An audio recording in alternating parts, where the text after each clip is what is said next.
Ang kwentong ito ay hango lamang sa malikot na pag-iisip ng may akda. Kung may pagkakapareha man sa totoong buhay ng mga mababanggit na pangalan, lugar at pangyayari ay hindi po namin sinasadya. Magandang araw at gabi mga kakulay. Different Mystery Files. Let's go!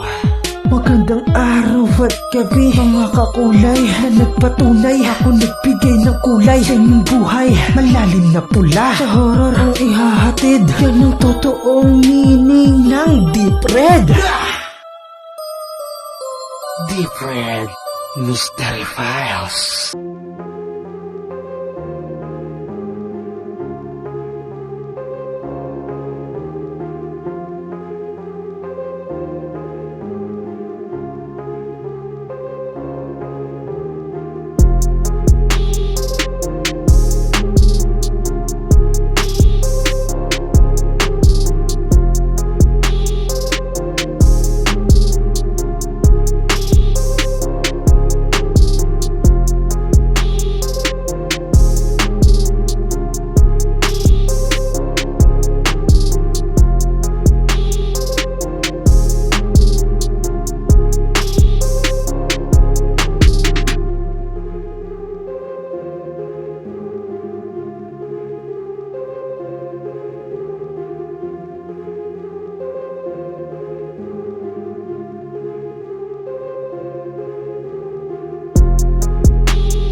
Hanggang sa pinaprint na peking school identification card sa recto ay masasabing mapagpanggap at sinungaling nga si Vam.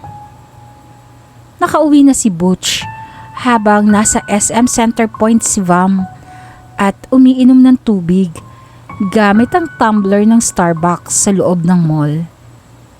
Ilang sandali pa ay dumating na si Dr. Liego at sinalubong niya ng ngiti si Vam. Hello baby loves, bakit hindi ka nagpasundo sa school mo? Tanong ni Dr. Liego. Nako, malapit lang naman ang school ko dito. Palusot ni Vanessa. Itatanong pa sana ni Dr. Liego kung bakit hindi nakasuot ng uniforme si Vanessa. Ngunit ngumiti na lang siya sa dalaga at niyayaan niya na lang na mamasyal sa loob ng mall. Bumili si Dr. Liego ng mga bagong damit, sapatos at make-up kit para sa kanyang iniirog na dalaga. Umabot ang ngiti ni Vanessa hanggang tenga nang isukat sa kanyang leeg ang isang rose gold na kwintas na binili ni Dr. Liego sa Tiffany & Company. Gusto mo ba yan, baby loves ko? Tanong ng doktor. Hindi na nakaimik si Vanessa at tumango na lamang sa nakatingin at nakangiting si Dr. Liego. Pagkatapos ay kumain sila sa isang mamahaling restaurant dahil ayaw raw ni Vanessa ang masyadong maraming taong nakakasabay sa pagkain. Doon ay nagsimulang magkwento si Dr. Liego ng kanyang talambuhay sa kanyang kasintahan. Si Dr. Roger Liego ay tubong taga-Paniki, Tarlac na pinag-aral ng mga magulang upang makatapos ng surgeon sa Estados Unidos. Sa sobra niyang pagpupursigi ay medyo nakalimutan niya ang kanyang sarili. Tumanda na siyang walang asawa at naging anak. Sa edad niya na 55 ay ngayon pa lamang siya nakaisip na maghanap ng makakasama sa buhay. At si Vanessa Angela nga ang nakikilatis niya na mapangasawa. Halos 3 buwan pa lamang magkakilala si Vanessa at si Roger nang mahanap ni Vanessa sa isang dating application ang pangalan na Roger Liego na isang maedad at single. Pakiramdam pa nga ni Vanessa ay tumama na rin siya sa loto dahil bukod sa napakadali raw paikot-ikutin at utu-utuin ni Roger ay napakarami pa niyang pera. Minsan, nang naisama si Vanessa ni Roger sa kanyang kondo sa Makati, isa lamang itong pansamantalang tirahan ni Roger. Doon ay makikita ang pagkabangha ni Vanessa at ang hindi maikubling masamang plano ng dalaga. Niyaya pa nga ni Roger si Vanessa kung gusto niya na magsama na sila sa condo unit. Ngunit pag-iisipan pa daw muna ng dalaga. Nakauwi na ng bahay si Vanessa at tinawagan ang kanyang nobyong si Butch. Ngunit di niya nasagot ang tawag ni Vanessa. Si Butch Gambero ay isang kababata ni Vanessa at parehas silang lumaki sa Sampaloc, Manila. Parehas din silang medyo salat sa buhay. Kaya sa murang edad na 9 na taong gulang ay natuto silang magnakaw at mandugas ng kapwa. Minsan na din silang dalawang napunta sa youth center sa edad na 15. Subalit nang nakalaya na sila ay imbis na madala sa mga gawaing iligal ay mas humusay pa sila sa mga gawaing ito. 18 taong gulang na sila nang sila ay maging magkasintahan at hanggang ngayon ay sila pa rin. Napagkasunduan nila na pwede silang makipagrelasyon sa iba para perahan lamang nila. Kasama ko si Mrs. Bautista. Sabi sa text kay Vanessa. Umuwi ka kaagad at mayroon tayong pag-uusapan. Reply naman iyon ni Vanessa.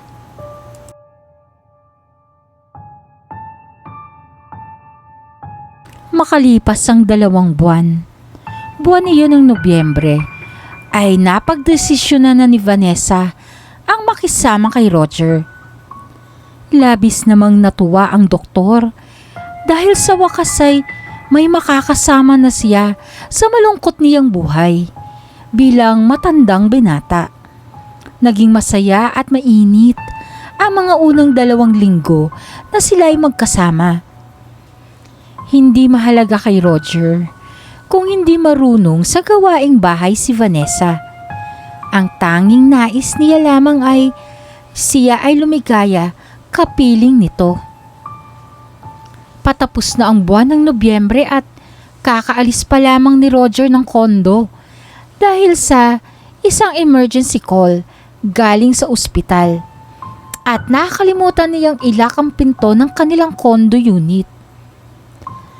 Tinext niya si Vanessa upang ihabili ng bagay na iyon. Ngunit kasalukuyan pa ring natutulog ang babae na inabot na ng tanghali. Nagmadaling sumakay si Roger sa kanilang itim na Lexus at pinaandar na paalis. Unti-unting bumukas ang nasabing pintuan at pumasok ang isang lalaking may panyo sa kanyang bibig at may sukbit na kulay asul na JanSport sa likuran.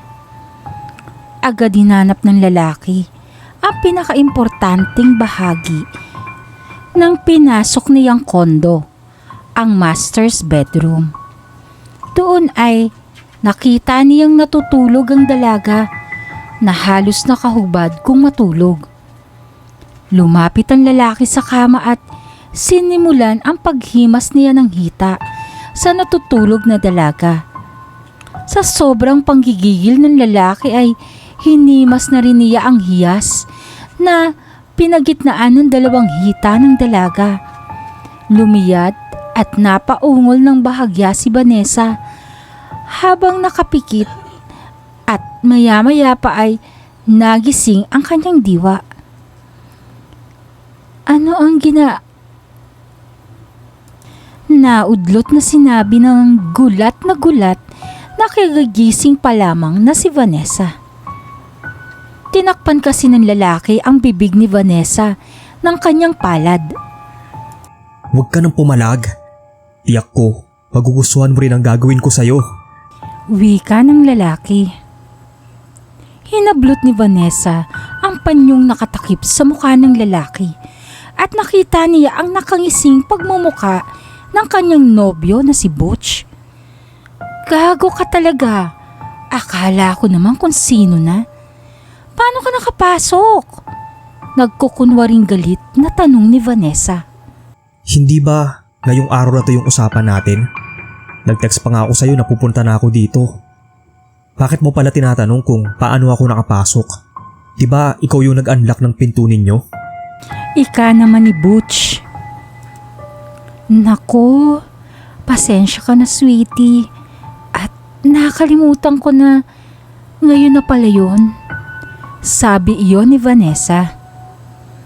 Biglang kinuha ni Vanessa ang kanyang cellphone sa side table ng kama at nakita ang maraming mga missed calls ni Roger at ni Butch.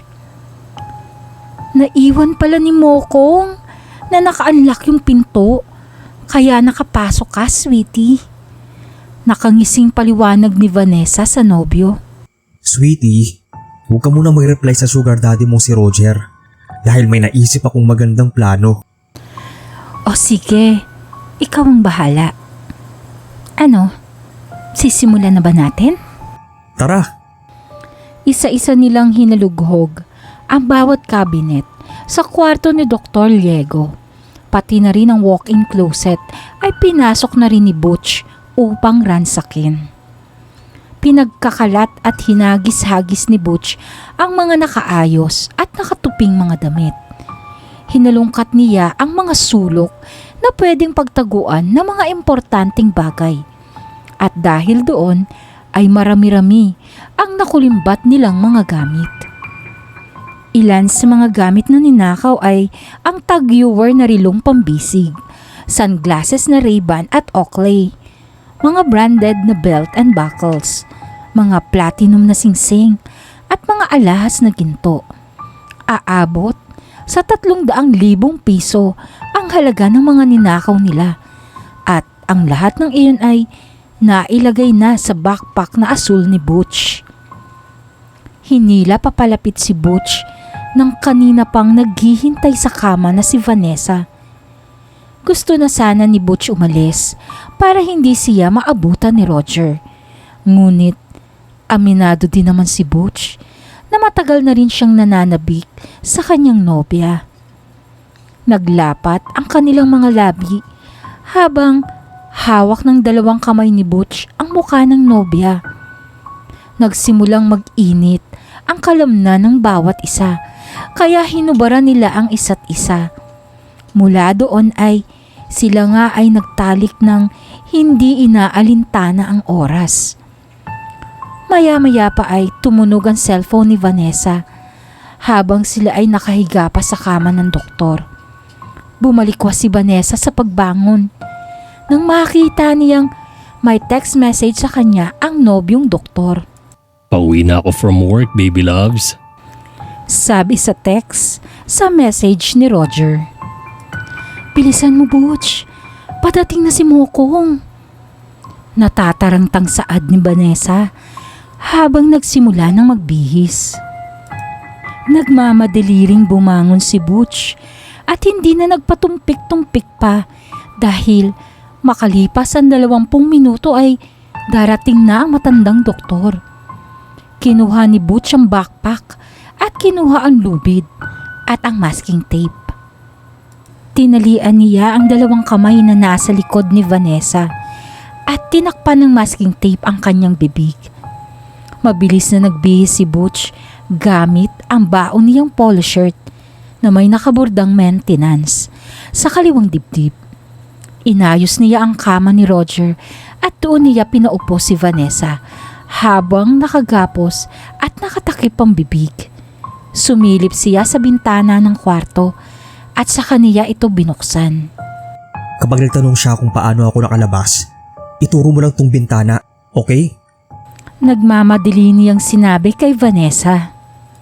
Lumabas na si Butch sa condo unit gamit ang naka-unlock na pinto. Inilapat na lang niya sa pagkakasara ang pinto at naglakad na sa hallway. Bigla niyang nakita ang nagmamadaling naglalakad na lalaki pasalubong sa kanya. Ito ay si Dr. Diego at sa pagmamadali ay hindi na rin niya binigyan pansin pa si Butch kaya nagpatuloy na lamang sa paglalakad si Butch at saka nagmamadaling kumaripas ng takbo. Dali-daling binuksan ni Roger ang pinto at halos panghinaan ng loob na makita ang kaawa-awang sinapit ng kanyang nobya. Lumapit siya at tinanggal agad ang nakatakip sa bibig at ang tali sa kamay ni Vanessa. God damn it! Sino may gawa sa'yo nito? Sumisinghal na tanong niya kay Vanessa. Walang nasabi si Vanessa kundi ang umiyak na lamang at yumakap kay Roger. Mapapansin na wala naman talagang luha na tumutulo sa mga mata ni Vanessa. Dumating ang mga pulis at gumawa ng imbestigasyon tungkol sa pangyayari at ayon sa salaysay ni Vanessa ay taliwas ito sa deskripsyon ng nobyong si Butch at sinabi na tumakas ang salarin sa bintana at gumamit ng emergency ladder upang makababa ito sa 5th floor na kanilang inuukupahan. Ayon naman kay Roger ay hindi na rin mahalaga kung maibalik pa ang mga gamit na ninakaw sa kanila at ang importante lamang ay ang kaligtasan ni Vanessa.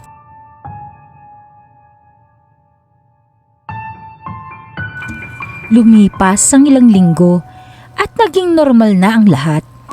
Araw-araw pa rin pumapasok sa ospital si Roger, samantalang si Vanessa naman ay pinangatawanan ang pagiging estudyante at kunwaring pumapasok din sa eskwelahan.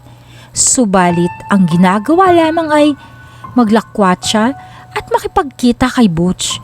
Kaya nga isang araw ay nakipagkita uli ito sa kanya. At sa pagkikita nilang ito ay tinatanong siyang muli ni Butch kung kailan nila ulit nanakawan si Roger. Sandali lang. Alam mo namang malapit na ang Pasko. Baka kung pwede, gatasan ko na lang ng gatasan ng pera yung doktor. Pakiusap ni Vanessa. Hindi ko na kasi masikmura pa yung pagmumukha ni Mrs. Bautista. Kailangan na nating makakulimbat ng malakihan para makapagbagong buhay na tayo sa probinsya. Iritadong ipinaliwanag ni Butch kay Vanessa. Kaunting panahon na lang, sweetie. Bigyan mo pa ako hanggang sa Valentine's Day. Saad ni Vanessa.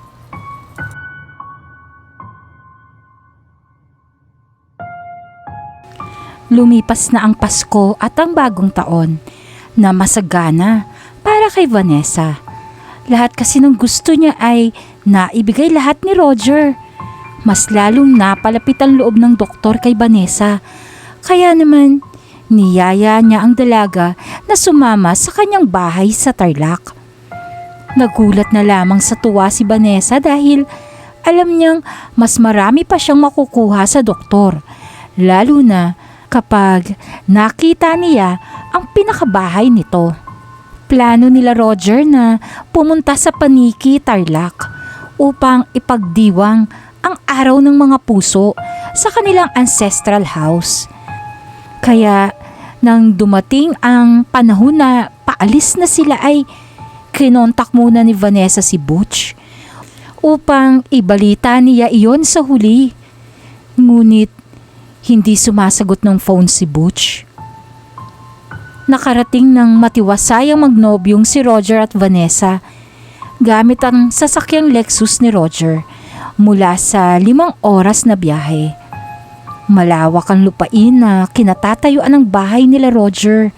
May helipad din ang kanyang bakuran.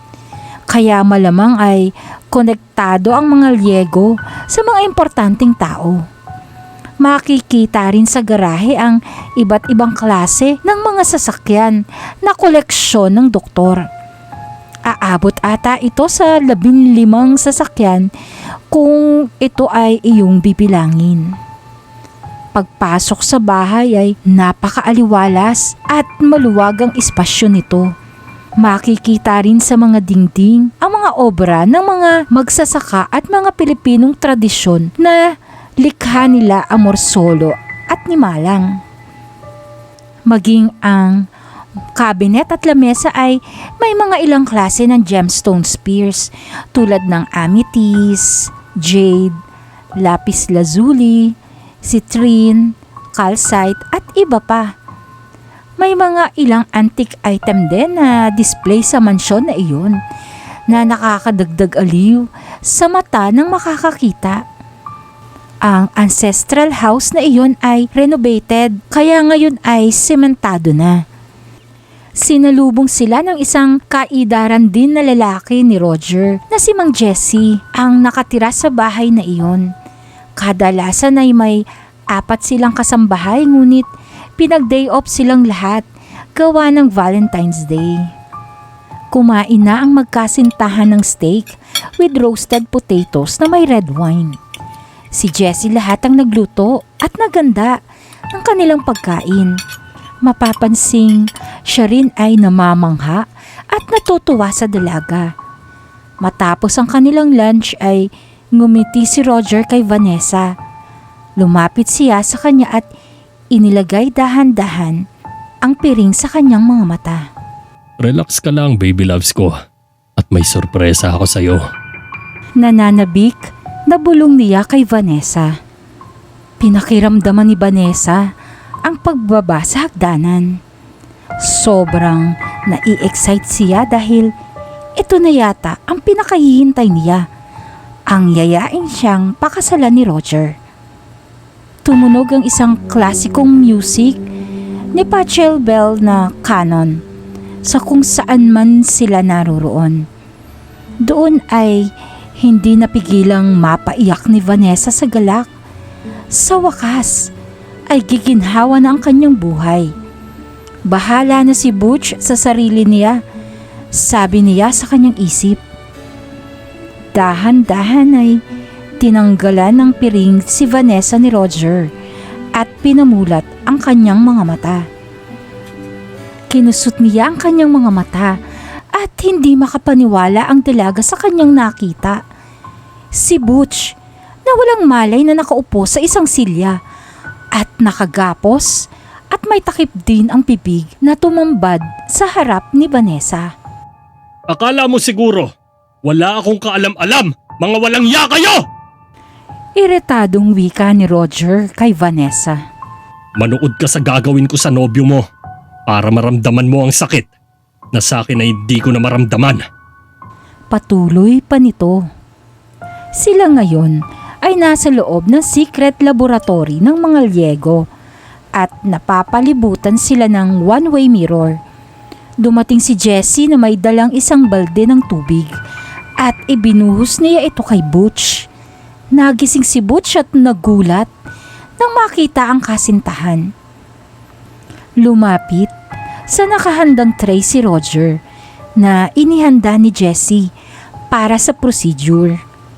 Binababahagya ni Roger ang underwear ni Butch at tinusok niya ng pardible ang ulo ng ari ni Roger. Malakas ang pagtangis at pagsinghal ni Roger. Wala na rin namang nagawa si Vanessa at alam niyang hindi siya makakatakas. Kailangang masigla ang pagtibok ng puso.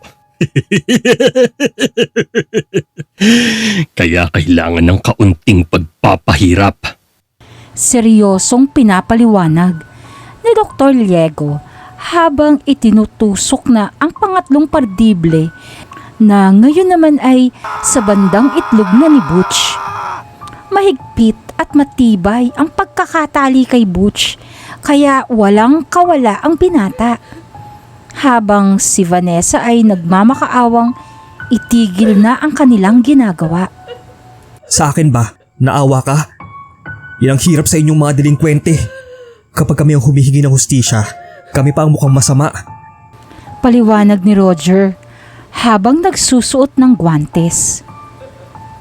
Kinuha niya ang scalpel mula sa tray ng mga aparato at hiniwa ang dibdib ni Butch nang wala man lang babala. Sumirit ang dugo ng binata at hinimatay ito. Ramdam na ramdam ni Butch ang hapdi at kirot mula sa pagpapahirap hanggang sa paghiwa ng kanyang dibdib. Ngayon na medyo nagising ang kanyang diwa ay nasaksihan niya ang sariling puso na tumitibok hanggang sa tinanggal ito sa kanyang katawan. May 5 segundo pa siya na nasaksihan ang pagtangis ni Vanessa at ang puso niya na nasa kamay na ni Roger at tumitibok pa. Mabilis na isinilid ito sa malamig na container. Tumunog ang telepono ni Jessie. Pinsan, successful ang procedure. Be here, ASAP. Ika ni Jessie sa kausap. Inablot bigla ni Roger si Vanessa na walang tigil sa pag-iyak. Isusunod na raw siya para naman daw magkaroon ng silbi ang mapanlinlang niyang puso. Sa tulong ni Jessie ay iginapos din si Vanessa na parang baboy at pinahiga sa surgical table. Gamit uli ang scalpel ay walang anumang emosyon ang makikita kay Dr. Liego nang hiwain niya na ang dibdib ni Vanessa. Tinanggal niya ang puso ni Vanessa at inilagay din sa container. Isang helicopter ang paparating at pababa sa helipad. Bumaba ang isang babaeng may edad na. "Hello, my cousins. How's everything here?" Bungad niya kay Jessie at Roger. Tulad ng napag-usapan, 2 puso ang meron dyan. "Salamat, iho. You've been so nice to me. Kahit alam kong napilitan ka lang sa akin. Anyways, puso mo lang naman talaga ang kailangan ko para sa may sakit kong anak." Wika ng may edad na babae. "Let's go, Mrs. Bautista. Kailangan na ng heart transplant ng anak nyo." Boses iyon ng helicopter pilot mula sa walkie-talkie na hawak ng babae. Umalis na ang helicopter. Dala ang 2 puso. Tiyak na madadagdagan na naman ang yaman ng magkapatid na Roger at Jessie Liego, dahil sa mga puso. Nagpalakpakan naman ang mga mayayaman nilang bisita sa kabilang kwarto na nanood sa procedure sa one-way mirror. It's another success, lucrative operation daw, ang sabi nila.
Ayan, magandang araw at gabi mga kakulay. Maraming salamat po at tinapos nyo po ang ating kwento para sa araw na ito. Nais ko pong bumati at mag-shout out sa ating mga kakulay na nakasama namin sa last na kwento namin, yung offliner. Actually po, nirevise po para po sa Dreamstar Teleradio and Dreamstar TV. So, napakinggan din po siya doon. Ginawa po namin siyang drama, no? Ito po ay galing sa panulat ng aking kapatid na si Dark Literature. Hello kapatid na dyan, miss na kita. And miss ko na rin ang mga kwento mo. Huwag niyo pong kalimutang dalawin ang kanyang channel. Dark Literature. Magaganda po ang kwento niya dyan. May pagka-psycho-thriller din po siya. So, sana po ay mabisita nyo rin po ang channel niya. Sa shoutout portion po, nais ko pong batiin si Mr. Romel Amable, si Ma'am Erlinda Amable, nakikinig po sila. Sa mga taga Laguna po sila. Gusto ko rin pong batiin si Miss D. Hi Miss D, I miss you. Binabati ko rin po ang aking kapatid na si Miss Shaila Hart, ang nag-iisang antingera sa Philippine horror community. Hello Sisi, namimiss na rin kita. And gusto ko rin pong batiin at pasalamatan sa binibigay niyang walang sawang suporta sa akin, ang aming founder at CEO ng Dreamstar TV and Dreamstar Teleradio, si Mr. Jomar Bulusan. Inaanyayahan ko kayo mga kakulay na samahan po ang Deep Red Mystery Files kada Friday sa Dreamstar TV from 8 p.m. to 9 p.m. Binibigay ko po yung link sa channel ko, sa Facebook ko, sa timeline. So, doon nyo na lang po i-check pag Friday kung saan nyo po siya mapapanood. Pero kung may mga Android and Smart TV po kayo, mapapanood nyo po ang Dreamstar TV. So, see you all there mga kakulay. Gusto ko rin pong pasalamatan si Mr. John Aporo. And gusto ko rin po kayong imbitahin na makinig sa kanyang mga music sa kanyang channel, okay? And syempre, binabati ko rin po at pinasasalamatan si Ma'am Eriza Miguel. Pinasasalamatan ko rin po at binabate si Ate Yolanda Gintivano. Hi Ate Yoli, ingat po kayo lagi dyan. And nais ko rin pong batiin ang aking malapit na kaibigan at kapatid sa larangan dito sa Philippine horror community na napakagaling na narrator. Isa po siya sa paborito ko. Ang aking kapatid na si Obet, si Tiktilaok Stories. Pakibisita rin po ang channel niya at sobrang gaganda rin po ng kanyang mga kwento. Binabati ko rin po syempre ang aking isa ring paborito, si Sir Paul, si Creepy Magpansit. makinig rin po kayo. Siyempre, makinig din po kayo sa channel niya kahit napakalaki na nito at napakagaganda ng kanyang mga kwento. Binabati ko rin po ang lahat ng taga-horror community. Maraming salamat po sa mga bagong narrator na sumusubok na maging parte ng aming community. Welcome po kayong lahat dito. Shoutout ko din po ang mga sumusunod. Yung mga nakinig naman po dun sa kwento kong Art of the Dead na sila Daigdig ng Sindak at Lagim. Ay, nako, matagal ko na po itong kaibigan. Huwag nyo pong kalimutang bisitahin din ang kanyang channel, ha. Siyempre, ang aking editor na si Zarina Jimenez. Shoutout po kay Mr. JC Agbayani. Shoutout din po kay Miss Shai Yangja. Shoutout din po kay Miss Aguila Velez ng Aguila ng Pangasinan. Binabati ko rin po si Mr. Alex Chongson. Shoutout din po sa mga members ng TM&F production na si Miss Reader's Corner, si Malditang Manunulat, si M. Win Wrights, si Yan Lim, si Toinkra Hikari, si Sunaku, ang nag-iisang pulang dragon, si Miss Gabs ng Ang Tinig ni Gabriela, of course si Miss Dayan, si Remak. Hello Remak! Sana ay huwag kayong magsawa sa pagsusulat ng kwento para sa ating mga programa at sa ating mga magagaling na narrator. Binabati ko rin po si Michelle at saka si Miss Grace. Yan. Sila po yung mga makakasama ko sa iHeart Maria Production. Coming soon po rin yan sa Dreamstar TV. Meron po kaming ilalagay na panibagong programa doon na ang tema po niya ay style ng Loving the Yours Helen. So ini-invite ko po kayo na kung meron po kayong mga karanasan na gusto nyong mapanood sa TV, ay ipadala lang po nyo sa aking email sa deepred.secret.files@gmail.com. Of course po, shout out sa aking kapatid na napakahusay na narrator din, si Mr. Noel Knox. Kuya, balik na, inaantay kita. Binabati ko rin po siya at of course, shout out din po sa isa sa magaling na narrator sa Philippine horror community, ang aking kapatid na si Chris CJ. Huwag niyo pong kalimutang dalawin rin ang kanyang channel, ang Lagim at Imahinasyon. At syempre, ang aking kapatid na si Bob, pakibisita rin po ang kanyang channel, ang Kadiliman Channel. At syempre, ang aking kumpare na si Kuya Bong, ang nag-iisang kabalyero ng Philippine horror community. At syempre po, nais ko rin pong i-shout out at pasalamatan ang lahat ng writer ng Deep Red Mystery Files. Yun lang po, maraming salamat mga kakulay, at sa tuwina, huwag niyo pong kalimutan that I love you all. Thank you, bye-bye, hanggang sa susunod na kwento. Magandang araw at gabi mga kakulay. Deep Red Mystery Files. Let's go! Magandang araw at gabi mga kakulay na nagpatunay. Ako nagbigay ng kulay sa inyong buhay. Malalim na pula sa horror ang ihahatid. Yan ang totoong meaning ng Deep Red. Deep Red Mystery Files.